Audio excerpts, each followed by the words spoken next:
Good thing we got a good guest host. Guest host, yes, absolutely. I think we are live, so I'm going to run the intro. Let's do that intro thing.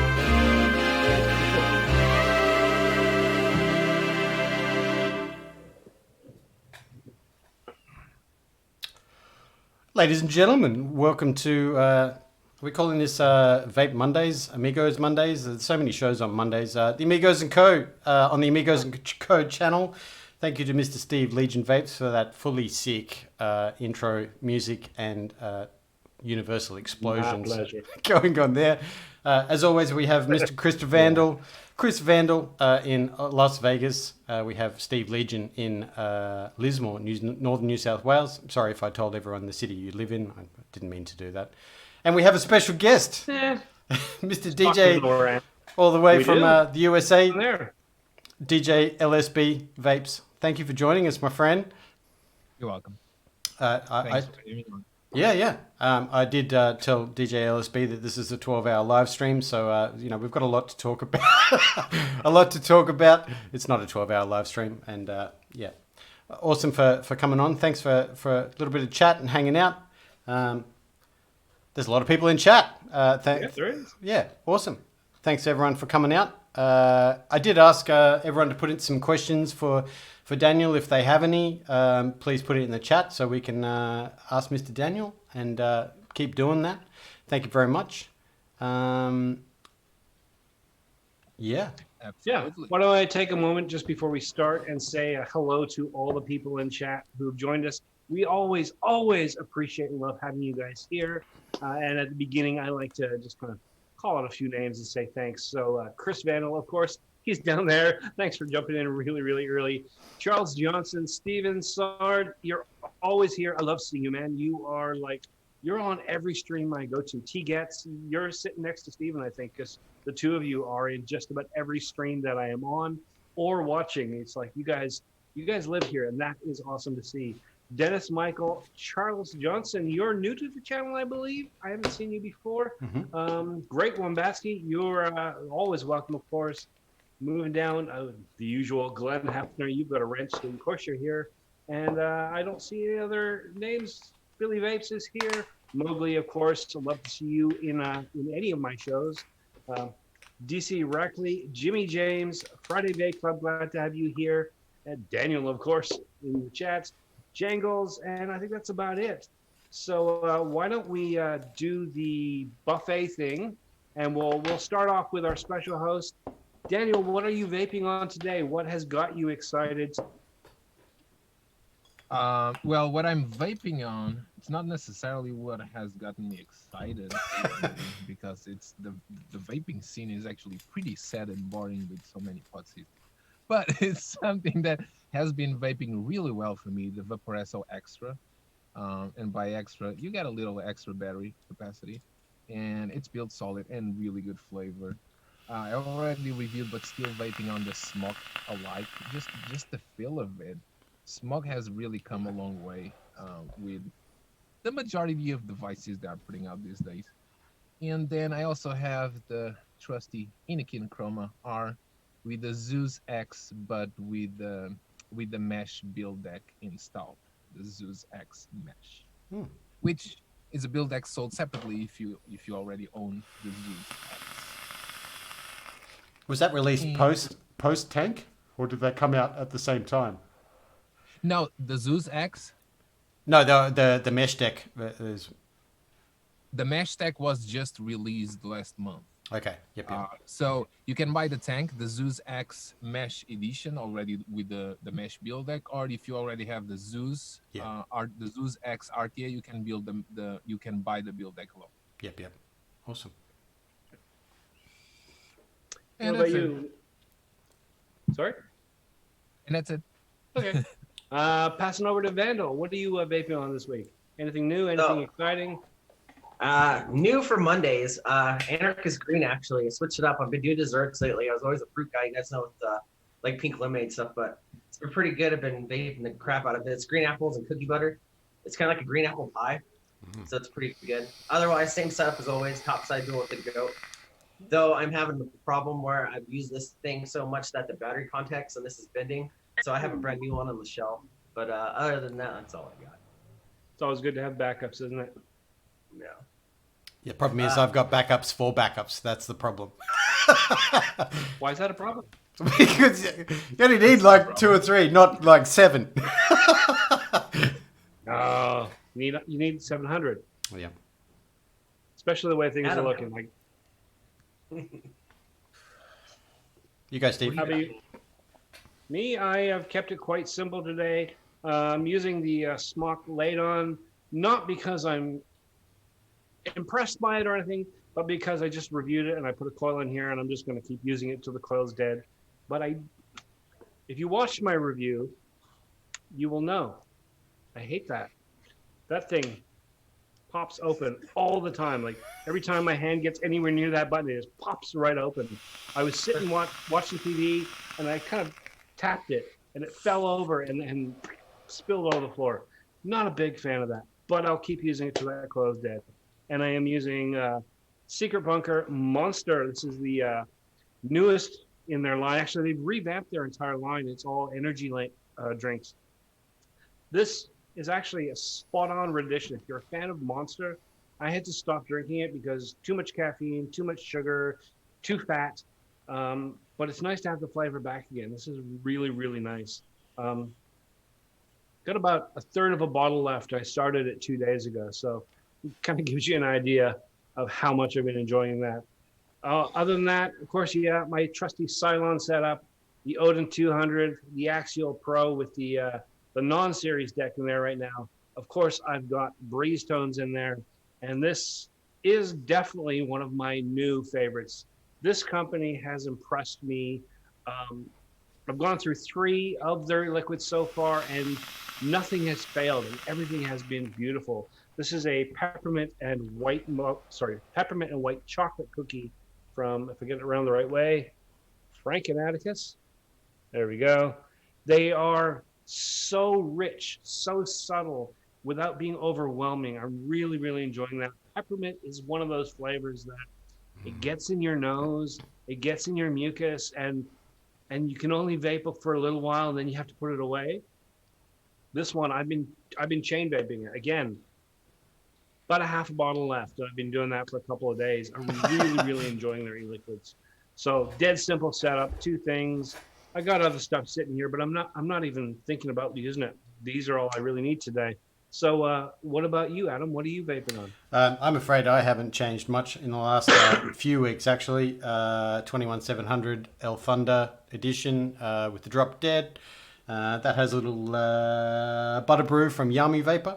I also have the Palmer's Powders edition Unicorn Vert with the Dang. That has Prohibition Syntax. And I've been hitting this as well, of course, the Blotto, the Steve Legion DHD Aegis X edition, 1 of 1.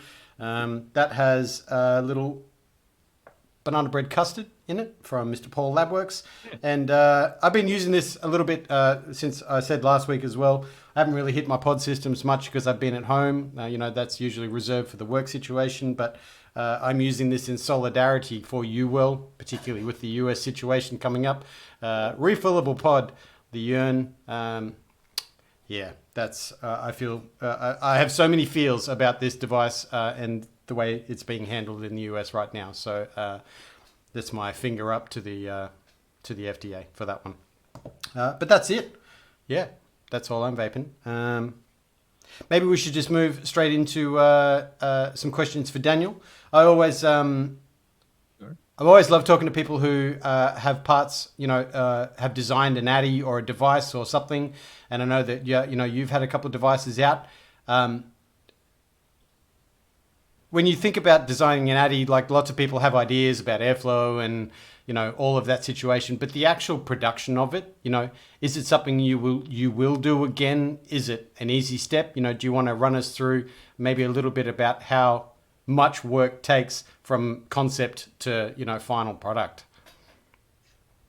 Okay, so I have one product out, which is the Aura RDA. Is now 2 years old, 2 years and 2 months. I think. Yeah, 2 years and 2 months.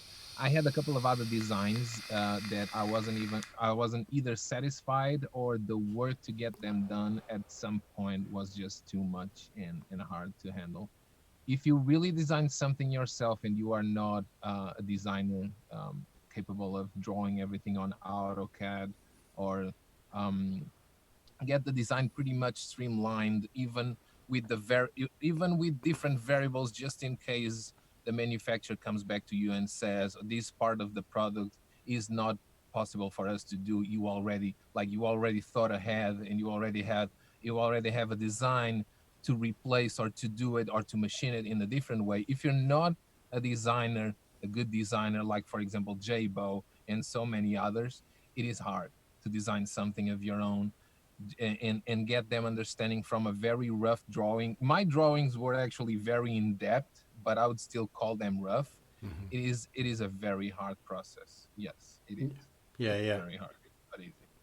Yeah, particularly moving parts. I mean, we were discussing, with another friend who's got a lot of design work out there, and I mean, there's one thing to have, a few stainless steel milled parts, but then you've got insulators and O-rings and like all the other, manufacturing parts of it. Like I mean, I get if an engineering brain is like, oh, I'm thinking all of this, but then you come down to tolerances, and then that screws up another thing that can be a real pain in the ass. Yeah. Yeah, but if you like, if your design is kind of an improvement of something that is already out, and you can kind of give the manufacturer an idea with an existing product and tell them, from this product, this is what I want to do, or this is what I want to change, then the process is probably a lot easier. But if you really design something from scratch, yeah, it's a pain in the ass. Yeah. It is It hard. must be made a lot more difficult with combination of distance and language barriers. Yeah, If you're talking to China, for example, and you are in the States, so it's either Zooms or email. Trying to get an yeah, idea across and understood can be really really tricky. And when yeah, you want to be very very specific about how it works, that's got to be yeah. really hard. Yeah, that's another requirement. You not only have to speak really well English, but also understand fairly well Chinglish. That would help you a lot. That will help you a lot. So that's okay to do it. That's okay to speak English when it's in context, not. Yeah.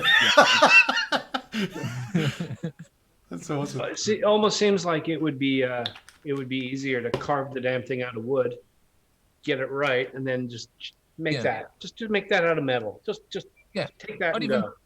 or even 3D printed. I know people that designed Eddies that had the original concept being 3D printed. And I think even Vaping Biker with his mod, the Basium, initially was 3D printed by himself. Yeah, yeah, yeah. I was a big fan of that mod. I don't use it as much as I should, but yeah. Interesting also that you have a certain idea about something, and you design it for you or the way you like to do that, and then I guess going out into the world and people either loving it or hating it, or there's so much in between there. But it's like, well, you Right. design it There's because a lot of Yeah, and there's a lot of emotions when you release. So that's a question. How much does it hurt when you've designed a device to work in a specific way that you like to vape, that satisfies you in your requirements, and it goes out into the world and people are using it either not in its intended sense, or they're just not really understanding what you're getting at, and they're giving you grief about it. Um, how how how much of that do you take on board, and how much of that do you just go, yeah, whatever, I made it for me and it works fine?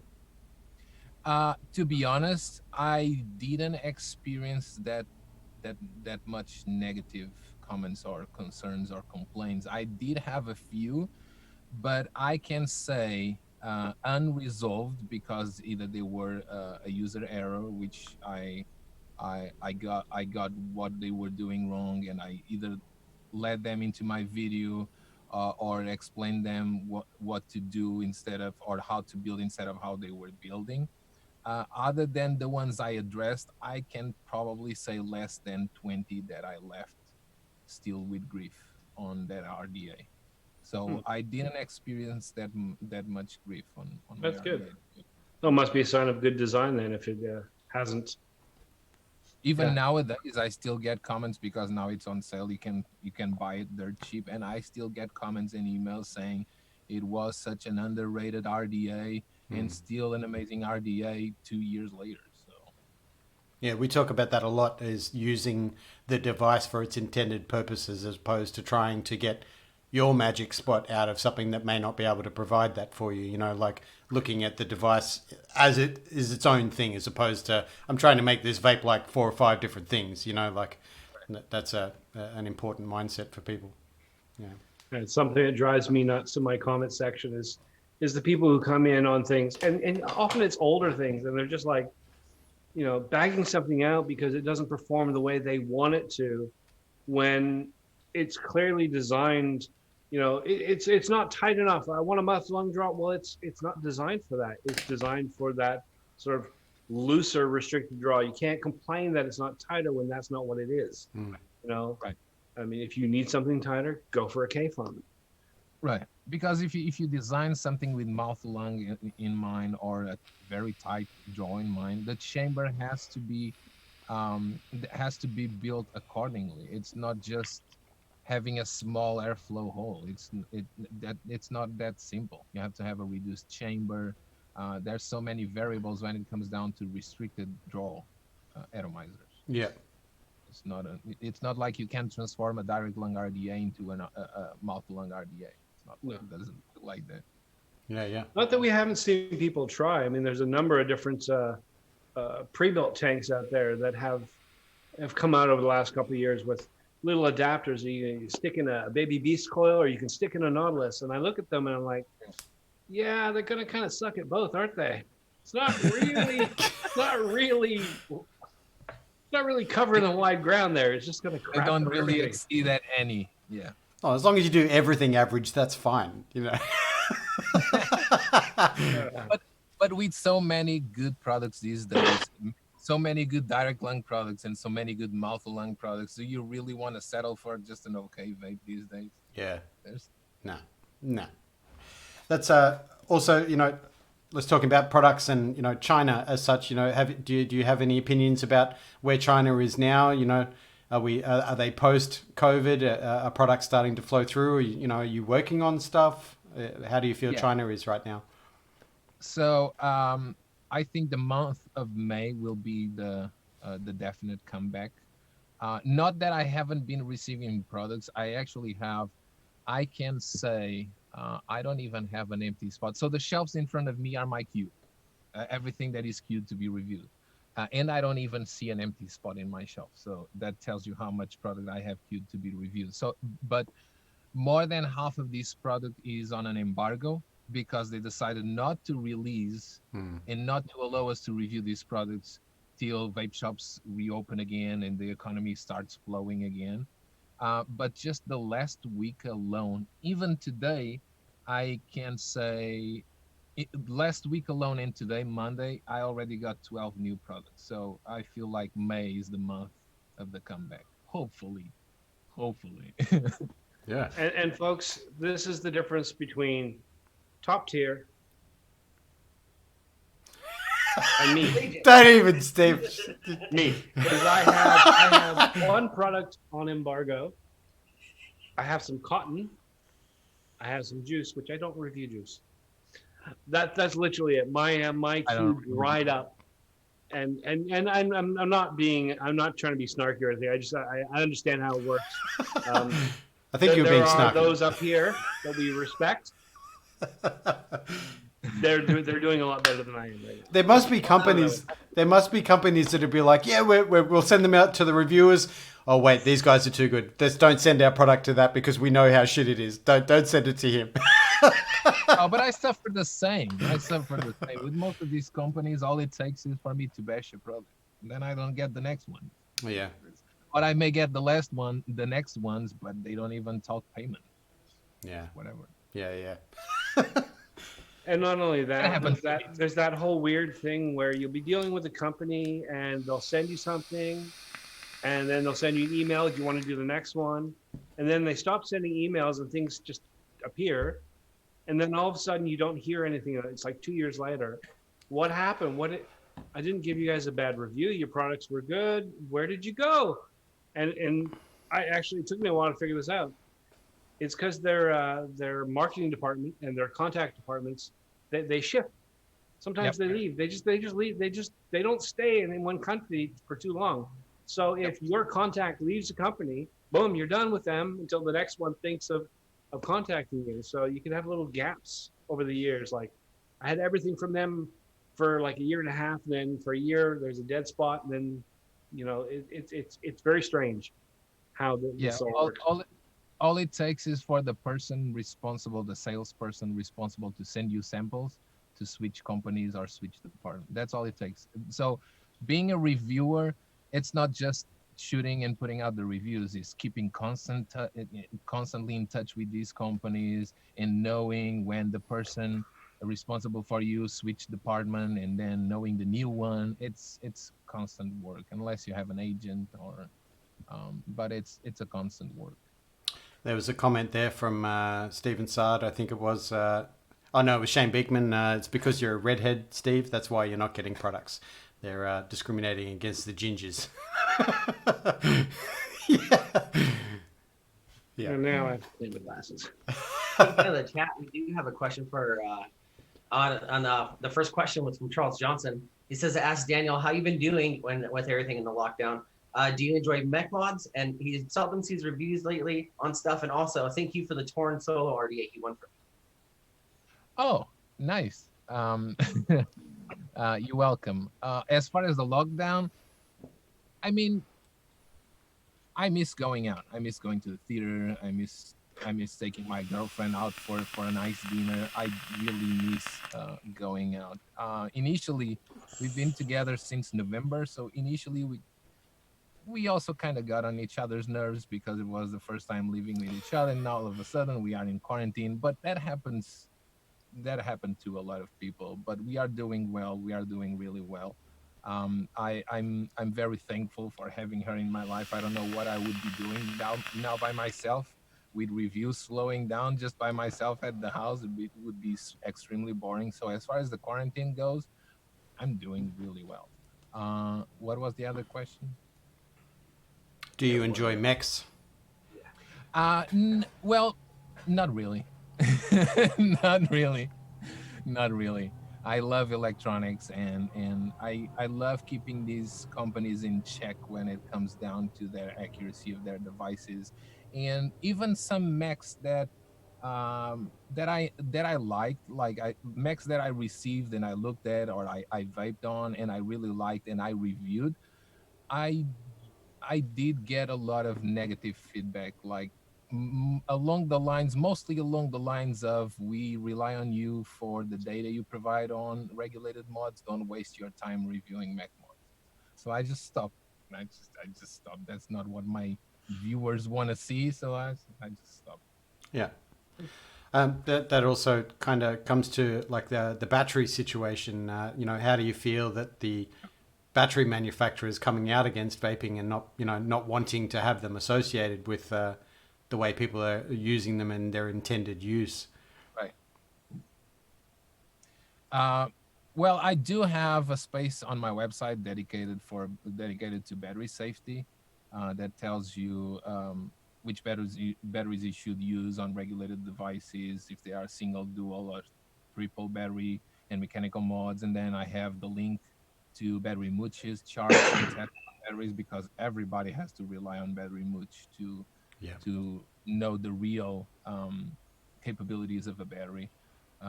So yeah. It was a big thing, I think, for them to come out, and I was just like, okay, so what, vaping is getting the seconds? I think we talked about this on the show before, but why would there be any batteries in circulation that are not all, as good as they possibly can be? I thought that was a bit of a cop-out myself. Yeah. Anyway. I definitely feel like it was more like a political kind of thing, to go against what, the hype that's going on. But obviously, there's not a bunch of big money people out there. But if there is anyone out there that wants to make big money in vape, start fucking. I actually have a theory about that. If you know about CPUs and processors, what they do is they design a new process, they put them together, and then they test them. Every single processor that you buy brand new has been tested individually. and they test and rate them. And ones that don't quite perform to where they want, they cripple them. They actually clock them down a little bit slower. This is why you'll always see when there's a new 4 gigahertz chip comes out, there's always a 3.7 that matches it. It's basically the seconds. It's a fine processor. It works just as well as long as you keep it at a lower clock speed so that no errors are introduced. I would say that the battery manufacturers probably do something similar. They run a batch of batteries. They test them to see if they're 5,000 mAh. Couple of them, certain section of them will not perform quite as well, not be quite as reliable. They'll mark them as 4,800 and they'll sell them as a separate batch. Right. That's my theory based on this, that's all. That's literally the B bean and the C bean, kind of the same battery that goes out to other re-wrappers and then eventually re-wrapped by a different brand. It's a whole side of the market I never even thought about. Like, not even a manufacturer just being like, yeah, we'll just take all this stock and put some plastic on it and see if we can, sell them off. It's an intense situation. Well, but even with a simple thing like an atomizer, rebuildable atomizer, there's a margin of error and there's little defects that are not acceptable to be sold under the brand as an official product. So a lot of times that's actually what you find on the clone market. It came from the original manufacturer with a couple of flaws, but they already manufactured it. It has little flaws, so they got to put it out. Yeah. Stephen Sard is saying there, Molicel is the only one that supports vaping, according to Mooch. I didn't know that, but everybody else is a no on that topic. I mean, you could take your power drill out and use it wrong and it could explode in your hands. Like that's the, Molicel in Omtech. Okay. Yep. There you go. Yeah. Yeah, I'm not too worried about the statements the battery companies are making though. As we've talked about this a few times, but these batteries were designed for non-daily usage. They're not designed to be in our hands and put in and out. They're designed to be put into battery packs for lights and for cameras and for drills and all that sort of thing. They're designed to be welded there. So they never anticipated us having our hands on it. That's part of where the issue with battery wrap durability comes from. I mean, they're never meant to see the light of day once they're in a battery pack. I'm not really concerned about their statements though, because they don't really want to shut us down. We're not a massive part of their market, but we're reasonable enough. They just want to cover their asses. They just want to make sure that if anything happens, they can say, well, we told him not to. He blew up. We told him not to. It's not their fault. Yeah. It's not our fault. It's if anything happens, they covered the legalities of the situation. Yeah. It's definitely got to be a safety thing on their end too, thinking about how fast you go through batteries of vape gear. Because the only time I ever touched an 18650 before I vaped was when I was in the military. I had a high-powered flashlight, and I never charged it, and it lasted for 3 years and one 18650 from the factory. So that's the kind of use they're expecting from something compared to how bad that we're beating the shit out of it. I've been vaping for 2 years. I've probably gone through 30 sets of batteries. I've been advertising my coils wrong. I should be protecting myself, right? These coils will not work, but they do work. Yeah. I mean, you guys know I can get into a long rant about camera batteries and the Sony format, which is basically 18650s in there. And the fact that I feel that as an industry, we should adopt something similar so that the end user never has to touch the bare battery. It's a cartridge that slides in, comes in 3 different sizes, 4 different sizes for different devices, and is safe. We use 18650, 1, 2, 3 lights around me, and I've got some in gimbal back there. We use them all the time. No issues in the video world. It's only in our world because we touch them, the bare batteries. We're not supposed to. That we're never designed to put up with that kind of constant use. It's not like a AA. I really do think that cartridge is the safest way to go. But so what makes them safe? Because I didn't know that. What makes it safe? Because it's inside they eliminate the whole surface area of the battery, and you only get the connecting port like you would like an iPhone cable plug into your phone. That's the only time you get contact. Right. This So is a just Sony add- style battery. You see, it's basically two 18650s. It's in a case. It's got contacts on the top. Yeah. It slides into a camera, slides into a camcorder. Actually, I've got a monitor here. It snaps into the back. These two lights will all take two of these. You can get these in bigger versions as well. They go right up to there. So Yeah. this is a 2. They've got ones that have got a 4, 6, and 8. So the way this works, it's fairly safe. Nothing's going to make a contact. You can put this in a case, a carry case, so you're covering up those contacts. There's no wraps to get scratched. There's no damage to battery wraps for this. I mean, this has probably got this is a cheaper one, so it's got knockoff batteries in there. But yeah, it's a pair of 18650s, the same as we use. But yeah, nothing's going to get worn. Nothing's going to get dented. Reuse, like I'll charge these. I'll throw them into a machine. I'll charge them. I'll throw them into another machine. They'll never get damaged. Not the way And that the our batteries do over the course of weatherproof too. So Yeah. So no hard And short. the- No, oh, sorry, Daniel. And the thing is, those battery packs are usually have some very basic built-in safety circuitry, some safety components between the cells themselves and the contacts you have access from the outside. Yeah. yeah, you can't electrocute nothing. It's like a fuse that'll burn out in between. And I know this is a terrible admission, especially in a vape-related thing, but I do take care of my camera batteries, which have way less of the chance of ever doing anything than I do my vape batteries. At least you said that out loud. The thing is this is, I think is a good idea, but I don't think that we're going to see the industry adopt this. This is something where, like, every major manufacturer would have to come on board and say, okay, this is the way we're going from here forward. And yeah, just the way things are right now with the industry, I don't see that happening, which is a bit of a shame, because we've got various sizes of these that we could implement, and it would be much safer. It would eliminate most of that issue altogether.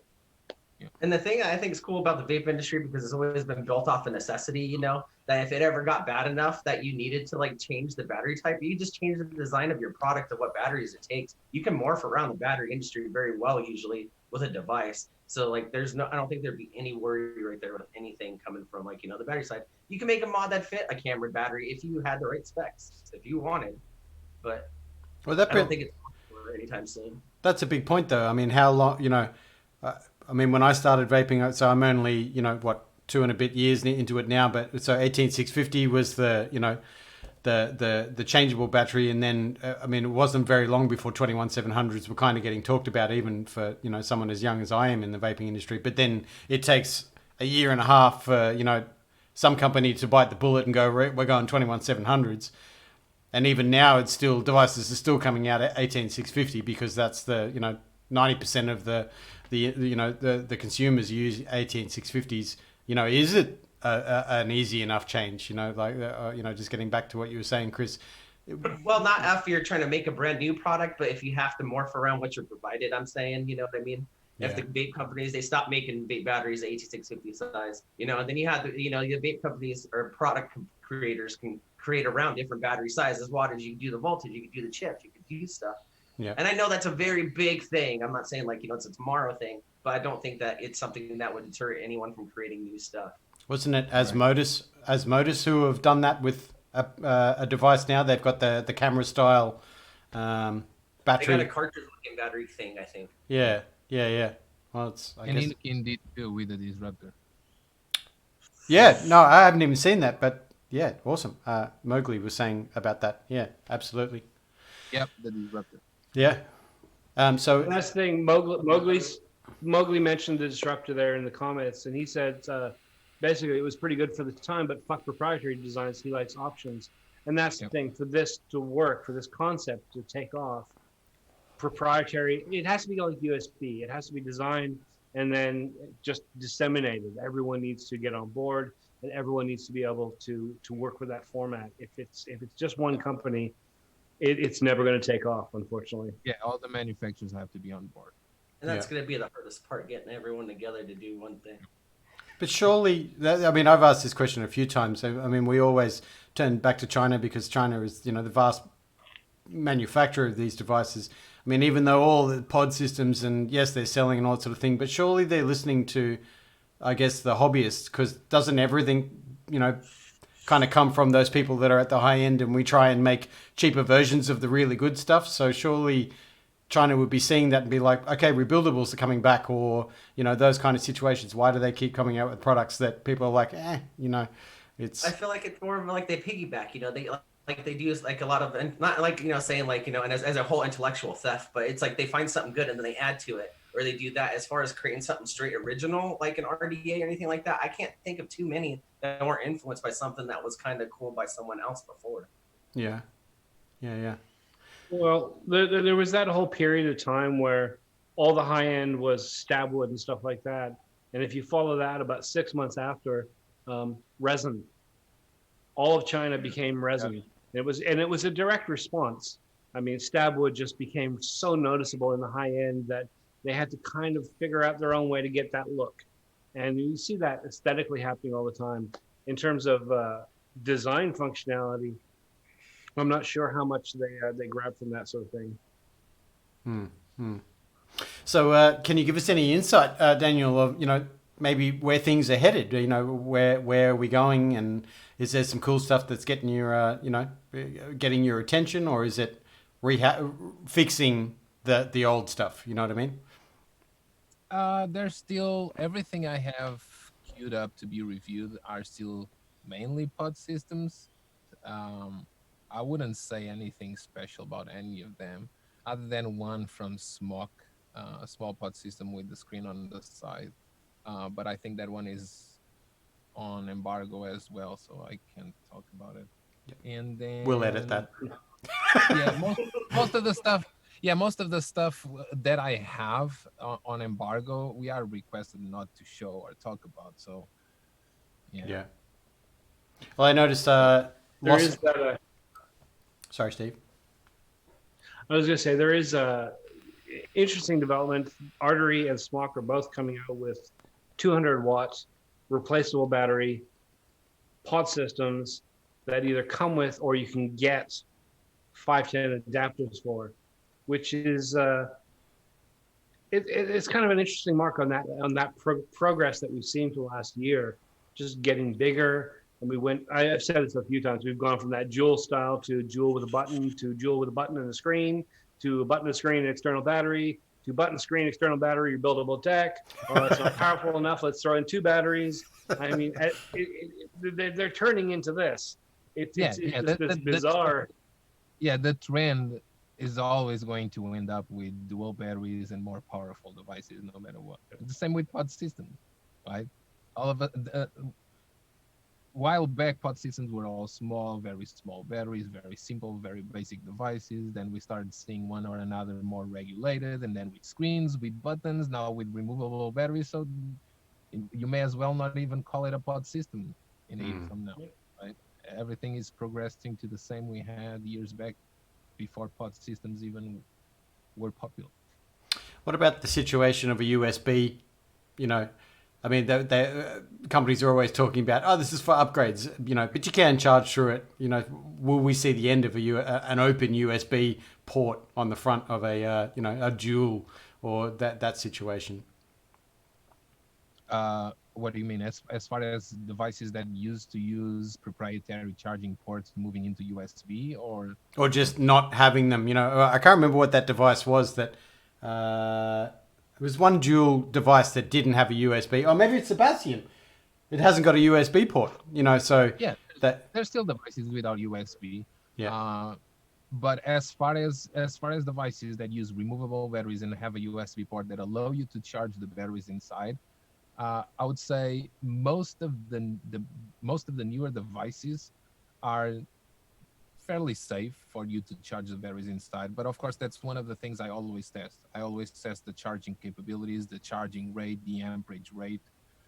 It charges the batteries inside. I always charge them unbalanced and let people know if the device is actually indeed doing a good balanced charging internally using the USB port. There's once in a while there's still devices coming out that don't do a good job. charging the batteries inside over USB. But most of the devices these days are doing a fairly good job charging them balanced inside. I was just looking at chat then. Labworks is saying that Daniel will be changing his name to the Dark Overlord. What's going on there? I don't know. The Dark I don't Overlord. know. Only maybe it's because it's May the 4th. Yeah. Okay.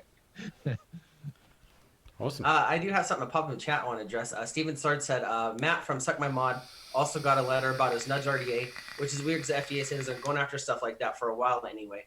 So I don't know if this is his specific situation, so don't take this as like me saying it's his. But what's happening too with a lot of these products nowadays is that they're being made after they had their PMTA deadlines that they had to be submitted. And so some products that you see on the market now are not are able to be sold in the U.S. market because they're not allowed by the FDA. Because there's whether it's a RDA, a juice, or anything like that, because they weren't submitted by a certain deadline. A lot of companies submitted a bunch of stuff at once to make sure that they were covered. Some companies didn't. So when you see stuff on there, and I'm like I said, I don't know if it's his situation, but with some stuff, that's where you get the problem with the FDA sending letters out to these companies. They're making hard products that aren't like branded or anything like that because they weren't submitted for a deadline, which means they're selling products which they are not supposed to be selling. Yeah, but then again, Matt is just the designer, right, behind the product. He's not the manufacturer. He's not the vendor. He's not the distributor. So even though he may have received a letter, he just has to. It might not even apply to him in a legal stance or anything like that, but they send it to anyone that would be attached to it. And then bullets, they shoot a whole bar and see which one hits. Yeah. Well, I hope the FDA is not watching, but they probably don't know that Matt's released like 12 products since the nudge. They're a little bit late. Maybe that's the Robo FDA is checking up on the catalogs. Well, that's the thing. If they were to send a letter for every single product that technically deserves it according to their rules at this point, I mean, they just collapse the U.S. mail system. There would just be so many things going out there. It's a weird legal situation they're in, and I think they realize that they can't really enforce what they've been told to do. Yeah, they can send out warning letters, but they already admitted multiple times that they don't have the manpower to enforce. So. Well, Australia, as a representative of Australia, we invite all designers and engineers to come and live in Australia, get the products built here, and then we'll just ship them out to the rest of the world. No PMTA, none needed. Oh, there you go. You've solved the whole problem, right there. Yeah. We'll just bring the entire vape industry here. We'll set them up in the outback in tents. And we'll just ship it back. We'll just ship it back as needed. Yeah, that works. Steven Sarn's asking, and I know a lot of people are really curious about this. What kind of testing setup do you use, Daniel, for testing temperature and batteries and stuff like that with your devices? Okay, so I don't test the temperatures on the batteries. When I do stress test the devices with a massive coil on top, just firing over and over again to check the temperature as to which the device is going to cut you off because internally it's too hot. I use a FLIR camera to measure those temperatures. As far as the USB charging testing I do, it's a USB tester connected to a computer just dedicated for those tests. I have a camera on the ceiling. I don't know if the camera really shows. No, that's the other camera. I don't know if the camera really shows. It shows a mess. First of all, it shows whoa, a mess, dude. This testing station here, this computer, this Surface laptop, and these little doodad here are the devices that I use to test the USB capabilities of a mod. Minus $40,000 worth of gear. That pretty much is every vapor's desk all over the world. Pretty much. And here's the weird thing: every other vapor's watching is seeing all the stuff behind you, and then your desk, all the mail and buckets of RDAs, and I'm sitting there going, "Is that a ring light over? He's got a camera in that ring light. Look at those lights. I seriously I know you've updated and moved since the last studio tour that I saw of yours, but I've always been so impressed by your close-up work. And then you started doing your cinematographic intros and all the beautiful work you did. And I do that, but I slack and I forget for like 3 months and I don't do it. And I was watching some of your stuff again recently, and it was just like, it is, you do some really, really beautiful work. And in fact, that whole setup is out just because I watched your stuff and I went, oh yeah, I suck again. I should start doing that. Instead of doing these beautiful pans and stuff. But I mean, seriously, how much time? I know you're in this world and you're thinking about products and reviewing products, and of course, you are the ultimate reviewer. I mean, I test as a user's perspective, but you go so much further. But how much time do you spend thinking and studying the film side? A lot. I would say that 30% of everything I watch online and everything I learn online between vaping and camera gear and equipment, I would say 30% is just learning about camera equipment, upgrading camera equipment, lighting, changing the setup, because all of a sudden I'm not satisfied anymore and I want to do better. I want to do different moves because I watched the Peter McKinnon video and I saw an awesome move, and all of a sudden I'm thinking how to reproduce that same move because it would be awesome in my stuff. So I do spend a lot of time on the production side. I do. It's funny. I've seen you. We've run into each other in chat on camera shows. Like, yeah. Actually, I remember. What's he doing here? Yeah. No, it was weird. There was one day. It was DSLR Video Shooters was doing a live stream, and I can't remember what it was about. And I'm sitting there in the chat, and he's like, "Oh, look, there's Daniel. Hi, Daniel. Oh, look, there's Vaping Biker. Hi, Biker." And it was like. Whoa, this whole channel is getting taken over by vaping YouTubers. But, shout out to DSLR Video Shooters. He does have an awesome channel with a lot of information. And that's why so many of us were actually, in there leeching off that information. Yep. No, I am very proud of what I achieved as far as the production side of things. I even though like my B-roll nowadays and all those cinematic intro shots that are a little less than 1 minute when you watch them, they take me a very long time to do at every review. I still have a lot of fun either shooting, either upgrading my cameras, or even my editing equipment, my computer, whatever the case may be. On the production side, I do have a lot of fun. I think that's the thing that sparks joy. Yeah. That keeps you interested and keeps you happy in that. And you'll spend, like you said, so much time on 30 seconds, and then you do your face cam and you just like ring right through it. It's filmed in real time, no problem. You do your table section, it's pretty fast, and then you do like an outro thing, and it's like, okay, I spent 4 days on that. I decided to make new credits. I spent 4 days, but it keeps you interested. It keeps you motivated. Yeah, a lot of times when people ask me what do I do when I get bored with reviewing, or when the products are pods after pods, what do I do when I'm bored? I usually say I upgrade my camera equipment, and all of a sudden I'm excited again with what I do. I completely understand that. I actually used to play guitar, don't anymore, but it's the same thing. So whenever you find that whatever you're playing is getting boring and you're just not into playing anymore, go to a guitar store, buy like the first box on the floor that you see, and stick it between your guitar and your amp. Boom. All of a sudden, everything's different. Everything's new. You're excited for a while. Things are a little bit lifted up in terms of creativity. So the same goes with this, like new lights, new camera, new lens, whatever it is. It gets you motivated to push a little further. Yeah. I did want to ask you, because you dropped into one of my live streams and you left a comment about your lighting for your table. And I'm really curious because last time I watched, you had not a DSLR, but some sort of camcorder mounted from your roof permanently with a ring light around it. And it was like here. And so that's my old setup. That's how I used to shoot everything, with a ring of light, heavily diffused, so the light is a softer light. That's still the older setup I have here, but instead of a camcorder, I have a Sony Alpha 6600 just hanging from the ceiling, uh, which is also the setup now my girlfriend uses for teaching and modeling, writing as well.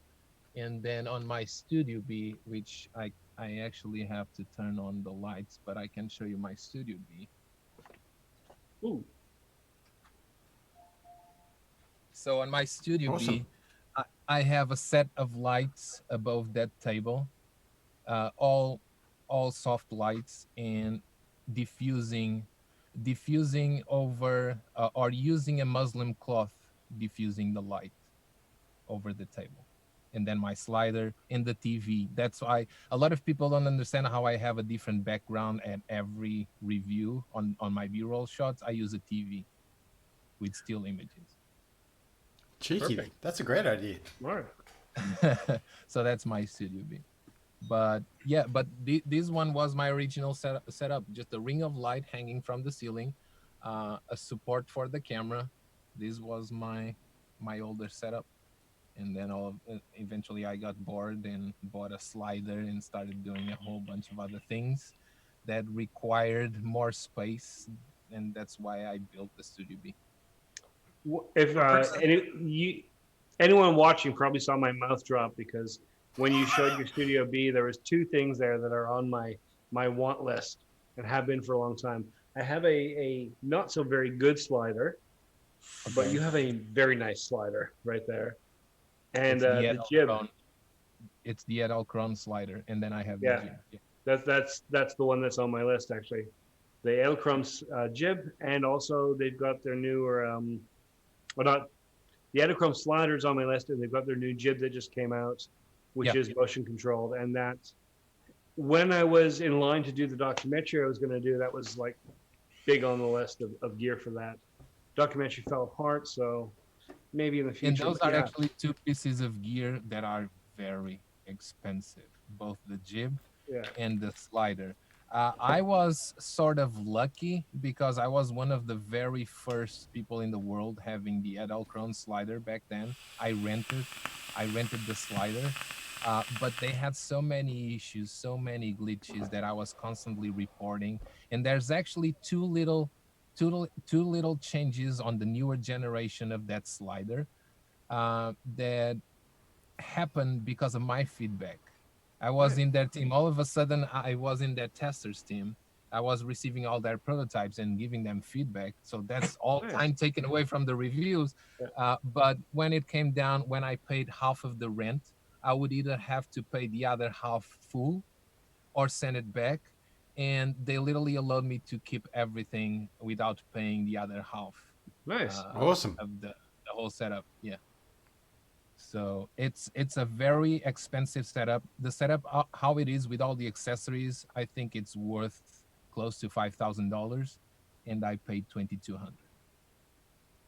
That's crazy. So I was a little lucky on that one. Yeah, the jib has been like from the filmmaking perspective, which I still have pretensions to do. Jib has been big on my list for a long time. And when they came out recently with their newest one, which is smaller, portable, fully motion controlled, so you don't have to manually, old school, handle this. Oh, just such a beautiful setup. And then you have the sandbag on the other end, just bouncing and making everything move when you just adjusted the jib. Yeah, you don't have any of those problems. It's just it's such Edelkrom stuff is seriously drool worthy. And if anyone out there wants to donate a Edelkrom jib to this channel, be my guest. Yeah, just send it to Steve at free. Gratefully receive it. Steve at teamfreeshit.com. Send it on there. But yeah, just again back to what we're saying. You do some absolutely beautiful work, and every now and then I just have to go in and just watch. Just got to watch 5 minutes, and I'm sorry. I apologize. I know that the bulk of what you do is quite in depth, but a lot of the times I get like 3 minutes in, and I'm like, yeah, I got to go film now. And I'll pause the video and I'll just start pulling things out. But that's good. That's inspiration. It is. Right, but that's nice. That's nice when you do something that can serve as inspiration for somebody else. That's awesome. Yeah. Because Totally. that's the same. That's the same I get from camera channels. So Yeah. Folks, I'm willing to bet that if we compared subscription lists, you'd probably find that half the camera channels I'm on. They all match. yep. Most likely, vaping biker too. I find him in those chats a lot too. it's really nice to see Biker coming Yeah, I know back he's, with some content. I enjoy watching everything he does, and he's just one of those dudes you kind of want to have a drink with. He seems like a really nice dude, and I'm glad he's back doing stuff. Yeah. It is so good to see him back. Mhm. And if I think he was really nervous when he came out with his new format, and it works for him, and it's a good show.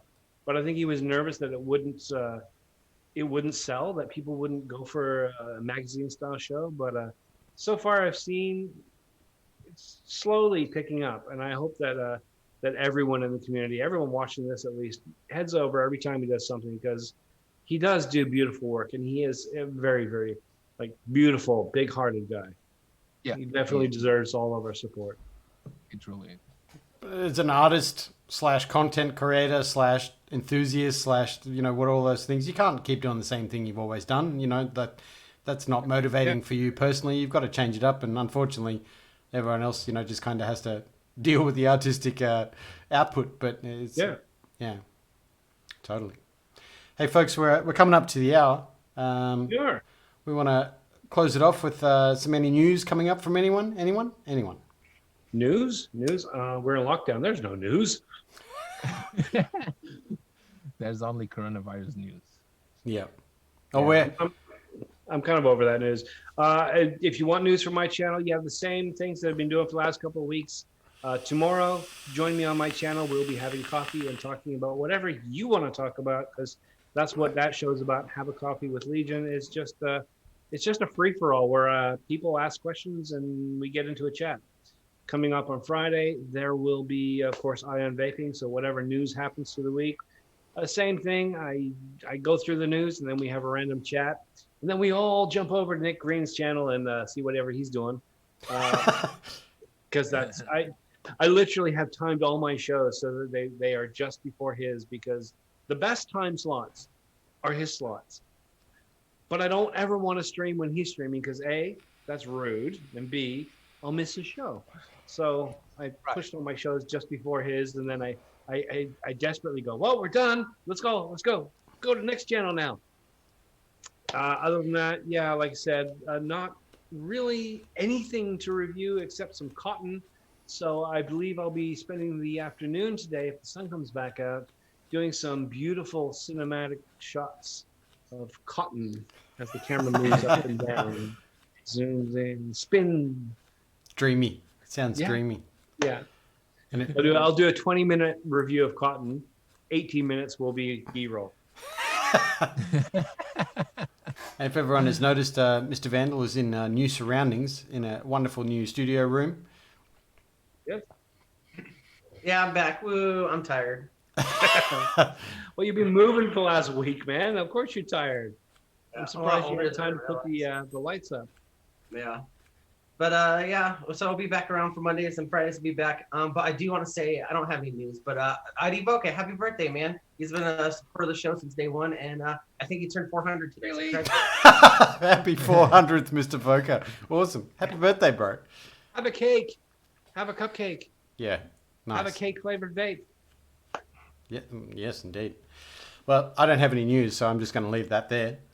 Daniel, thank you so much for your time. I really appreciate you, joining in, and thanks for everyone in chat for hanging out with DJLsb, and of course Vandal and Mr. Legion. We wish you an amazing week.